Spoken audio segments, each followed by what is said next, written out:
When it comes to using a bypass in zoning application, it's only about objectionable airflow noise. What you're going to find is that when a zoning system is designed appropriately, your static pressure numbers are going to be within range of what your furnace is designed to handle, but on those smaller zones there might be more noise coming from the registers than necessary. Your perception of noise is different than your homeowners.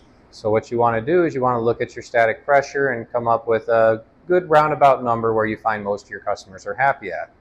For myself, I found my customers were happy if I had an external static pressure between 0.2 and 0.25. That also gave me a total external static pressure in most cases around 0.7, which was within range for what my furnace was designed to handle. The Arzel ModuPASS is going to control your static pressure. The transmitter here has 14 full turns to it. Counterclockwise is going to close, clockwise is going to open. So when you're making your adjustments, you're going to watch your manometer and you're going to see how that pressure changes. The first thing you do is you start with it in the fully closed position and then start turning that dial.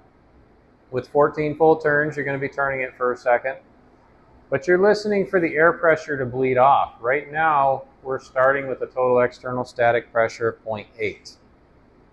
And like I mentioned earlier, when I was installing Arzel in the field, most of my customers were happy around a 0.7, so that's what I'm aiming for. Once I hear that pressure bleed off, I'll just be making small adjustments to it, bringing it down into that 0.8 range, and we can take a look and see where my manometers end up, or my magna helix. So I heard the pressure bleed off. I can see the needle moving a little bit. So my pressure is dropping, my total external static pressure.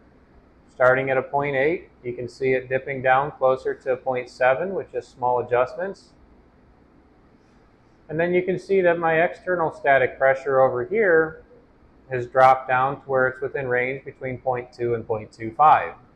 Once I get it there, I'll let my customer listen to it. And if they have a problem with noise, then I'm going to adjust it back a little bit further. If they're happy with it, I know that I'm within range for what my equipment is designed to handle, and I'm going to leave it there.